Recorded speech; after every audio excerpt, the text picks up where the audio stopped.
Hello friends, hope you are doing well. तो आज से हम एक नई सीरीज शुरू करने वाले हैं द हिंदू की। तो फर्स्ट ऑफ ऑल मैं ये चीज़ क्लियर कर दूं कि ये सीरीज़ आपके रिस्पॉन्स के ऊपर डिपेंड करेगी। ऑलराइट, क्योंकि मैं अपनी स्लीप टाइमिंग्स में से ये टाइम कट करके आपको दे रहा हूँ। तो प्लीज़ इसको शेयर करिएगा, मैक्सिमम लोगों तक पहुँचाइएगा, ठीक है। और बाकी ये मेरी गारंटी है कि आपका सारा करंट अफेयर्स कवर होएगा, एक भी क्वेश्चन नहीं छूटेगा प्रीलिम्स में या मेंस में, जो भी है। ऑलराइट, बट सबसे इम्पोर्टेंट जो चीज़ है वो आपका रेस्पॉन्स है। ऑलराइट, तो without wasting any further time let's start. और वन मोर थिंग कि मैं फालतू की न्यूज़ नहीं डिस्कस करूँगा। आपको जो पढ़ना है वो आप पढ़िए, कोई इशू नहीं है। आपको एक वोरेसियस रीडर होना पड़ेगा इस एग्ज़ाम को क्लियर करने के लिए। ऑलराइट, तो चलते हैं, चलिए। फर्स्ट पेज में कोई इंपॉर्टेंट न्यूज़ नहीं है, सेकंड में भी नहीं है, थर्ड में भी नहीं है, फोर्थ में भी नहीं है, फिफ्थ में हम देखते हैं बॉडीज़ के बारे में पहले, ठीक है। तो इसमें सेंट्रल ब्यूरो ऑफ इन्वेस्टिगेशन दे रखा है, तो आपको काफ़ी टाइम से ये ना वो इसमें चल रही है। इसमें डायरेक्टर के ऊपर भी कंट्रोवर्सी हुई थी, तो ये करंट अफेयर्स जीएस पार्ट का, जीएस 2 का पार्ट है, ठीक है, जीएस 2 पॉलिटी। तो सीबीआई के बारे में हमें क्या क्या क्या पॉइंट्स पता होने चाहिए। सबसे पहला तो ये है कि ये मिनिस्ट्री ऑफ होम अफेयर्स के रेजोल्यूशन से बना था 1963 में, ठीक है। बाद में मिनिस्ट्री ऑफ पर्सनल को ट्रांसफर कर दिया गया था। अब ये अटैच्ड ऑफिस है उसके अंडर में, ठीक है। तो क्या ये स्टैचुरी बॉडी होगी? नहीं होगी, क्योंकि इसके लिए कोई एक्ट है ही नहीं। तो फिर ये बॉडी अपनी पावर कहाँ से ड्राइव करती है? तो इसके लिए आंसर है कि ये Delhi special police establishment act 1946 से अपनी पावर ड्राइव करता है, ओके। और इसके लिए एक कमेटी बनी थी, सांतानाम कमेटी, उसकी रिकमेंडेशन पे बना था ये, ठीक है। तो अभी ना हाल ही लास्ट मंथ की बात है, आपको पता होगा कि डायरेक्टर के ऊपर कंट्रोवर्सी चल रही थी कि कौन बनेगा, है ना। तो उसमें 3 मेंबर कमेटी थी जो जिसने डायरेक्टर को मतलब सिलेक्ट करते हैं। आप पॉलिटी की बुक में पढ़िएगा, लक्ष्मीकांत में, इस चैप्टर को प्लीज। तो उसमें 3 मेंबर कौन कौन से होते हैं? प्राइम मिनिस्टर, ठीक है, leader of opposition in Lok Sabha, okay, और थर्ड मेंबर होते हैं चीफ जस्टिस ऑफ इंडिया या फिर कोई भी सुप्रीम कोर्ट के जज, जो भी वो अपना मतलब उनको अपॉइंट करते हैं या सीजीआई रिकमेंड करते हैं, ठीक है। तो ये 3 मेंबर बॉडी हो गई जो कि डायरेक्टर को अपॉइंट करती है, ठीक है। और उसमें आपको ये भी पता होना चाहिए कि वाईसी मोदी थे, और दूसरे क्या नाम है, राकेश अस्थाना जी थे, और तीसरा नाम सुबोध कुमार जायसवाल का आया था। और एक्चुअली हुआ ये था कि 2019 मार्च का जो था, एक सर्कुलर था उनका, सुप्रीम कोर्ट ने जो नोटिस निकाला था, तो उसमें ये था कि जो भी कोई भी पर्सन जो भी मतलब 6 मंथ से कम जिसके रिटायरमेंट रह गए वो नहीं बन सकता है डायरेक्टर। और जो है तो फिर वाईसी मोदी और जो राकेश अस्थानी जी, दोनों इस लीग से फिर बाहर हो गए थे, ठीक है। तो फिर किसको बनाया गया है? सुबोध कुमार जायसवाल सर जी को, ठीक है। ये आपको उनका नाम पता होना चाहिए। और जो अपना आईपीएस में अपना प्रेफरेंस फर्स्ट भरेंगे उसमें इंटरव्यू के लिए, ठीक है, तो उनको तो मतलब पता ही होना चाहिए एटलीस्ट ये सब कुछ ना, ये बहुत इंपॉर्टेंट है। ऑलराइट, तो अब आगे चलते हैं। टीपू सुल्तान के बारे में नाम यहाँ पे मेंशन्ड है। तो Tipu Sultan GS paper 1 history का पार्ट है, ठीक है। टीपू सुल्तान वन कहाँ से, आपको पता है कहाँ से आया ये क्या कहते हैं पावर में? आपको पता होना चाहिए कि जब सेकेंड एंग्लो मैसूर वॉर चल रही थी, और जब दिसंबर 1782 में हैदर अली की जो है डेथ हो गई थी इनके फादर की, तो तब ये पावर में आए थे, ठीक है। और 1784 में क्या हुआ था कि ट्रीटी ऑफ मैंगलोर हुई थी, ठीक है, जब ईस्ट इंडिया का कॉन्क्वेस्ट चल रहा था, ईस्ट इंडिया कंपनी का इंडिया पे। तो फिर उस टाइम पे क्या हुआ, ये पावर में आए, ठीक है। सेकेंड एंग्लो मैसूर वॉर, ये आपको पता होना चाहिए, सेकेंड एंग्लो मैसूर वॉर, ठीक है। 1784 में इन्होंने ट्रीटी साइन करी थी, मैंगलोर की, ट्रीटी ऑफ मैंगलोर, ठीक है। उसके बाद फिर इन्होंने थर्ड एंग्लो मैसूर वॉर भी लड़ी थी, जिसमें ट्रीटी ऑफ सेरिंगपट्टनम हुई थी, ठीक है। और फिर फोर्थ भी हुई थी, फोर्थ में खैर टीपू डाइट, ठीक है। अच्छा, आप बताइएगा कि फोर्थ एंग्लो मैसूर वॉर की कॉन्सिक्वेंसेस क्या रहे थे, ठीक है? कमेंट सेक्शन में जरूर बताइएगा मेरे को, ठीक है? तो फिर हम देखते हैं कि एज अ रूलर टीपू कैसे थे, ठीक है, इनके बारे में, क्योंकि प्रीलिम्स में एक क्वेश्चन बन सकता है, बहुत ही मतलब चांसेस है, क्योंकि एक दो साल से ये कंट्रोवर्सी में रह रहे हैं। ऑलराइट। तो पहला पॉइंट ये है कि उन्होंने अपने new coins, calendar, weights and measurements, ठीक है, ये इंट्रोड्यूस करे थे। उनके टाइम पे एग्रीकल्चर, ट्रेड, कॉमर्स तीनों फ्लरिश करे थे। ऑलराइट। और एक इम्पॉर्टेंट पॉइंट ये है कि जो कस्टम था ना जागीर देने का, वो अबेंडन किया था। अच्छा, आप बताइएगा कमेंट सेक्शन में कि जागीर का देने का कस्टम कहाँ से शुरू हुआ था, कौन से रूलर से। ऑलराइट। और फिर फोर्थ पॉइंट ये है कि उन्होंने जो पॉलीगार्स की पावर है उसको रिड्यूस कर दिया था, ठीक है? पॉलीगार्स, ये आपको पॉलीगार टर्म का भी मतलब बताइएगा मेरे को। ऑलराइट। और आपको सबसे इम्पोर्टेंट पॉइंट ये पता होना चाहिए कि उन्होंने ट्री ऑफ लिबर्टी प्लांट किया था। कहाँ पे? श्रीरंगपट्टनम में। ऑलराइट। और उन्होंने फ्रेंच का जैकोबियन क्लब को भी स्टैब्लिश करने में हेल्प की थी। ऑलराइट। और काफ़ी लोग बोलते हैं कि टीपू ये ऐसे थे वैसे थे, देखिए सब पावर का जो है खेल होता है। ऑलराइट। वो कहीं ना कहीं सेकुलर भी थे, और ये चीज़ से पता लगता है कि जो श्रृंगेरी टेम्पल है माँ शारदा का, उनको उसको रिपेयर करा था, हालांकि तोड़वाया भी उन्होंने ही था। बट बाद में इंस्टॉल भी करवाई ये सब चीज़ें। तो जो वो तो पावर का खेल है। चलिए आगे चलते हैं। तो यहाँ पे एडिटोरियल सेक्शन में सबसे पहली जो हम इसको डिस्कस करेंगे, poverty in India is on rice again. तो फिर पॉवर्टी की सबसे पहले ना आपको डेफिनेशन पता होना चाहिए। डेफिनेशन क्या होती है, ठीक है? Poverty is defined as lack of sufficient money to meet the minimum standard of living, including food, clothing, shelter, health and education. Alright. तो मतलब अगर किसी के पास मिनिमम रिक्वायरमेंट्स के लिए पैसा नहीं है, मनी नहीं है, तो उसको हम क्या बोलेंगे? पुअर बोलेंगे, पॉवर्टी में आता है वो इंसान। ऑलराइट। अब पॉवर्टी मेजर कैसे करते हैं, ठीक है? तो पहले हम देखते हैं कि इंटरनेशनल लेवल पे कैसे होती है। इंटरनेशनली वर्ल्ड बैंक का होता है फर्स्ट, तो मतलब जो आपको मतलब बेसिकली पता होना चाहिए, इंटरनेशनल पॉवर्टी लाइन जो बोलता है कि डेली वेजेस पर पर्सन, अगर वो US$ 1.9 से कम कमा रहा है, ठीक है, डेली वेज $1.9 से कम कमा रहा है, तो वो पॉवर्टी में आता है, वो पुअर है इंसान, ठीक है? तो इसके हिसाब से हमारी कंट्री में अराउंड 21% जो लोग हैं वो BPL में आ जाते हैं। ऑलराइट। और फिर एक UNDP का चलता है, मल्टी डायमेंशनल पॉवर्टी का, आपको पता होगा इंडेक्स। तो उसके हिसाब से 28% है। और फिर जो इंडियन मेजरमेंट हैं जो वो बहुत इंपॉर्टेंट है। तो सबसे पहले आपको पता होना चाहिए कि अलग कमेटी आई थी, देन सेकंड नंबर पे लक्कड़वाला आई थी, फिर थर्ड नंबर पे सुरेश तेंदुलकर कमेटी आई थी, और फोर्थ नंबर पे रंगराजन, ठीक है? तो लेटेस्ट तो खैर रंगराजन कमेटी है। बट हम मतलब जो हम मेजर करते हैं, हमारा जो इंडियन मेथड है वो हम यूज़ करते हैं सुरेश तेंदुलकर कमेटी का मेथड। ऑलराइट। तो इन्होंने क्या बोला था, सुरेश तेंदुलकर कमेटी ने, इनके हिसाब से जो एक पर पर्सन जो रूरल में 816 जो है रुपए कमा रहा है पर मंथ। ऑलराइट। और अर्बन में 1000, ठीक है? इसको क्या करते हैं कि इसको ना CPI इन्फ्लेशन के साथ मेजर करते हैं, मतलब सॉरी एडजस्ट कर देते हैं, ठीक है? तो उससे ये अमाउंट बढ़ जाता है, ठीक है?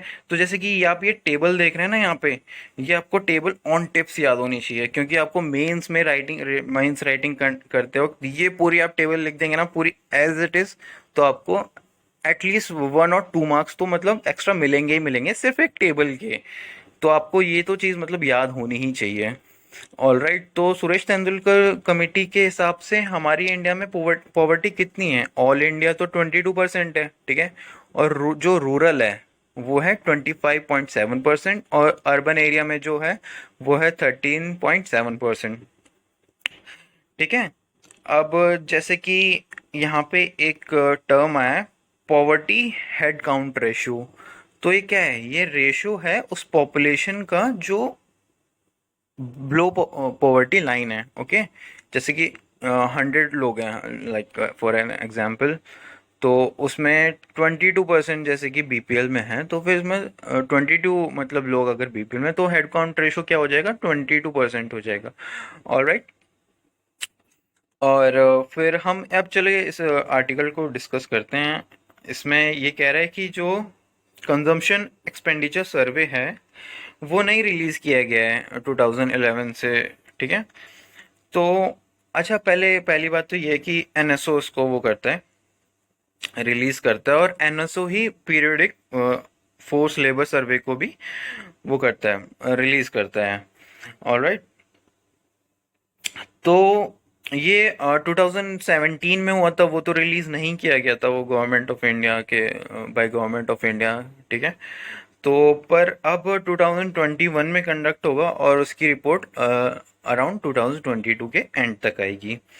तो मीन वाइल हम क्या कर रहे हैं, ये ऑथर क्या बोल रहा है, मीन वाइल हम एनएसओ का पीरियोडिक लेबर फोर्स सर्वे को यूज कर सकते हैं हम अपनी पॉवर्टी को एस्टिमेट करने के लिए। ठीक है। तो इस क्या कहते हैं, इस एडिटोरियल में जैसे कि इन्होंने मेथोडोलॉजी बताई है, वो तो मैंने आपको बताई दी कैसे है। ठीक है। इसमें हेड काउंट रेशो का टर्म आया, वो भी आपको मैंने बता दिया है। ठीक है। जो अब आती है पीएलएफएस की बात। ठीक है। तो इसमें ये जैसे कि जो हम सुरेश तेंदुलकर कमेटी के हिसाब से जो हम पॉवर्टी मेजर करते हैं, तो उसमें एक गुड्स मतलब गुड्स की एक बास्केट होती है। ठीक है। तो फिर उसके हिसाब से हम देखते हैं कि बेसिक नीड्स पूरी हो रही है नहीं हो रही है। ऑलराइट। तो अब इसमें भी पीएलएफएस में भी सेम चीज होती है, इसलिए वो बोल रहे हैं, ऑथर बोल रहे हैं कि हम इसको रिप्लेस करके for the meanwhile we can use this method. Alright. तो इसमें वो ये बोलते हैं, ऑथर ये बोलते हैं कि जैसे पीएलएफएस में हाउस होल्ड क्वेश्चन पूछे जाते हैं, जैसे कि expenses on health, clothing, bedding and education, footwear और consumer durables for a 365 recall period prior to the day of survey, but for non-durable consumption goods services including expenses on food, housing and conveyance, etc., its question expects a recall period of 30 days prior to the day of survey। ठीक है। तो ये आपको समझ में आ गया होगा। तो ऑथर जो यहाँ पे मेंशन करना चाह रहे हैं वो यह बताना चाह रहे हैं कि अर्बन और रूरल एरियाज में जो पॉवर्टी है वो राइज करी है। तो जब से एस्टिमेशन शुरू हुआ है ये पॉवर्टी का, तो तब से पहली बार हुआ है। तो ये पहला फेज इन्होंने ये डिस्कस किया है कि 1973 से 1993 का फेज बोला है, जिसमें हमारी पॉपुलेशन तो बढ़ी, बट जो एब्सोल्यूट नंबर ऑफ पुअर्स थे वो कांस्टेंट रहे 320 मिलियन पे। सेकंड फेज इन्होंने बोला है 1993 से 2004 में, जहाँ पे एब्सोल्यूट नंबर ऑफ पुअर कम हो गए 320 से मिलियन से 302 मिलियन पे। ये किसकी वजह से हुआ? ये जीडीपी ग्रोथ रेट की वजह से हुआ, जो after that picked up after the economic reforms. Economic reforms ये कौन से वाले हैं? ये एलपीजी रिफॉर्म्स की बात कर रहे हैं 1991 की। और ये जो थर्ड फेज डिस्कस कर रहे हैं, ये इसमें ये बोल रहे हैं 2012 से 2019 में का थर्ड फेज के इनके अकॉर्डिंग ये बोलना चाह रहे हैं कि जो रूरल एरिया में पॉवर्टी है वो इंक्रीज करी है 2017 मिलियन से 217 मिलियन, सॉरी 217 मिलियन से 270 मिलियन। ठीक है। रूरल एरियाज में, और 53 मिलियन से 71 मिलियन अर्बन एरियाज में। तो ये आपको डेटा याद होना चाहिए, जीएस3 इकोनॉमी का ये पार्ट है, क्योंकि आपको ये कोट करना पड़ेगा। और आप ना फेज वाइज मैनर में बताइएगा, जैसे कि ऑथर ने ऊपर नीचे कर रखा है, आपको इस फेज वाइज मैनर में आपको ये आंसर लिखना है या फिर नोट्स में जो भी मेंशन करना है। तो फिर ये कहना चाहते थे ये। तो इसमें अब इन्होंने बोला है कि कंट्रीब्यूटरी फैक्टर्स क्या क्या, मतलब जो जिसकी वजह से ये हुआ है कि हमारा जो है पॉवर्टी बढ़ गई है। ठीक है। तो इसमें सबसे पहले इन्होंने ये बोला है कि डिमोनेटाइजेशन को क्रिटिसाइज करा है, फिर जीएसटी को क्रिटिसाइज करा है कि बोल रहे हैं, इन्होंने बोला है कि जीएसटी और डिमोनेटाइजेशन की वजह से जो एमएसएमई को घाटा हुआ है उसकी वजह से इकोनॉमिक स्लो डाउन आया है। तो आप ये जो 2 पॉइंट्स हैं ये आप अपने आंसर राइटिंग में ये आप बाद में मेंशन करिएगा, क्योंकि जैसे कि गवर्नमेंट पॉलिसीज़ को आपको क्रिटिसाइज़ करना है तो मेंस आंसर राइटिंग में आप या तो उसको बीच में यूज़ करिएगा या फिर आप उसको एंड में यूज़ करिएगा। तो ठीक है, और फैक्टर्स देखते हैं जो आपको पहले मेंशन करने पड़ेंगे। ठीक है, तो पहला फिर यहाँ पे कि क्या है कि आप लिखेंगे प्राइवेट इन्वेस्टमेंट जो है वो 31% से 28% घट गया। और ये किसका है, ये जैसे कि आप ये लिखेंगे कि private consumption fell down from 31% to 28%। तो आप बस यहाँ पे नहीं छोड़ेंगे इस लाइन को, आप कंप्लीट करेंगे ऑफ जीडीपी। ये जो परसेंटेज हम जो मेजर कर रहे हैं ये जीडीपी का है। ठीक है, तो ये है, ये एक चीज़ है। और उसके बाद जो एक्सपोर्ट्स थे वो कम हो गए। ठीक है, एब्सोल्यूट डॉलर्स की टर्म में। ऑलराइट, और जो है कंजम्पशन कम हो गई, हाउस होल्ड सेविंग रेट्स कम हो गए, जॉबलेसनेस आ गई, और जो है अनएम्प्लॉयमेंट ये बोल रहे हैं कि 3 फोल्ड इंक्रीज करके 2012 से 2018 में। ठीक है, और जो रियल वेजेस हैं वो इंक्रीज़ नहीं करी जो कैजुअल और रेगुलर वर्कर्स के लिए। ठीक है, और उसके बाद फिर आप ऊपर के 2 पॉइंट्स मेंशन करिएगा और आप ना इसको एलोबरेट करिएगा ये जो पॉइंट्स मेंशन्ड है इसमें। ठीक है, और नहीं तो मैं आपको कल ये पूरा आपको पूरा एक या फिर जब भी एक टाइम होगा तो मैं आपको एक क्या करूँगा कि पॉवर्टी पूरा एज अ टॉपिक पढ़ा दूंगा आपको, अच्छे से आपको सब आ जाएगा उसमें। ठीक है, तो अब हम नेक्स्ट एडिटोरियल डिस्कस करेंगे, तो इसको आप खुद पढ़ लीजिएगा। सर्कमस्क्रिप्शन, इसमें आपको मेन पॉइंट मैं ये बता देता हूँ कि अभी आपको जैसे कि पता होगा कि गवर्नमेंट ने क्या किया है। गवर्नमेंट ने बोला है कि जो स्टोन पेल्टर्स हैं जम्मू एंड कश्मीर में उनको गवर्नमेंट जॉब नहीं दी जाएगी, दूसरा उनका पासपोर्ट रिवोक कर दिया जाएगा, उनको पासपोर्ट नहीं दिया जाएगा, इशू होगा। ठीक है, तो क्या गवर्नमेंट ऐसा कर सकती है? हाँ बिल्कुल कर सकती है। और ये कहाँ पे लिखा हुआ है? Section 6 clause 2 of the passport act 1967। ठीक है, जिसमें काफ़ी सारी उसमें कंडीशंस हैं किस किस में आपको पासपोर्ट नहीं इशू होगा। तो क्या कोई रेमेडी है? हाँ है, बिल्कुल है। उसमें आपको कोर्ट से जो है आपको एनओसी लेनी पड़ेगी पासपोर्ट के लिए। ठीक है, तो ये चीज़ थी। तो ये वाला आप पढ़ लीजिएगा, getting banking business in the Indo Pacific. इसमें एक क्वेश्चन ये बनेगा कि इंडो पैसिफिक में हमारी जो पार्टनरशिप है या फिर हमारा जो रोल है या फिर यूएसए का जो रोल है, इसमें 3-4 क्वेश्चन निकलेंगे इंडो पैसिफिक में, आप इसको पढ़ लीजिएगा एक बार। ऑलराइट, तो अब हम नेक्स्ट पेज पे आते हैं, प्रोवाइडिंग हॉरिजॉन्टल कोटा। ठीक है, अब आपने वर्टिकल कोटा तो सुना ही होगा, बट हॉरिजॉन्टल कोटा आपके मन में एक क्वेश्चन होना चाहिए कि क्या होता है। ठीक है, हॉरिजॉन्टल कोटा होता है कि मतलब हम इक्वल अपॉर्चुनिटी दे रहे हैं, जैसे कि फीमेल को, ट्रांसजेंडर या फिर ऐसे हम इक्वल अपॉर्चुनिटी दे रहे हैं किसी को। ठीक है, तो अब इसमें आर्टिकल 15 क्लॉज 3 आया है जो फंडामेंटल राइट है। उसमें क्या लिखा है कि constitution allows the government to make special provisions for women and children. ठीक है, GS 2 पॉलिटी में आपका ये हो गया, ये कवर हो गया। तो और फिर यहाँ पे आगे क्या हुआ, क्या बोला है कि जो फीमेल लेबर फोर्स पार्टिसिपेशन है वो काफ़ी कम है। ठीक है, और वर्ल्ड बैंक के डेटा के अकॉर्डिंग 2019 में 21% था। ठीक है, और 2005 में 31.79% है। ठीक है, तो ये रिफॉर्म इसलिए लाया है बिहार में क्योंकि फीमेल पार्टिसिपेशन जो है फोर्स में, लेबर फोर्स में वो कम है। ठीक है, आप ये पूरा आर्टिकल एक बार पढ़ लीजिएगा। और बाकी आप मेरे को कमेंट सेक्शन में और बताइए कि मैं कैसे इम्प्रूव करूं और क्या बताऊं आपको। ठीक है, मेरा तो मेनली एजेंडा यही है कि आपको मतलब मैं मेन इम्पॉर्टेंट न्यूज़ बता दूं। ठीक है, ताकि आपको इजी हो जाए और आपको ये मतलब प्रीलिम्स और मेंस के पॉइंट्स कवर हो जाएं। मेनली तो ये है, और बाकी आपको पढ़ना है। ठीक है, न्यूज़पेपर आपको जो भी इम्पोर्टेंट लगता है वो पढ़ो आप। जो भी मैंने थोड़ा बहुत डिस्कस किया है, थोड़ा थोड़ा पॉइंट बताया, मैं मेरा तो काम डायरेक्शन देना है, करना आपको है। ऑलराइट, आप पूरा पूरा पढ़ो, उसको अच्छे से पढ़ो। ठीक है, आपको मतलब एक बहुत ही वोरेशियस रीडर होना पड़ेगा, ठीक है, एग्ज़ाम क्लियर करने के लिए। ऑलराइट, तो thank you and have a nice day. और बाकी आप कमेंट सेक्शन में ज़रूर बताइए। ओके।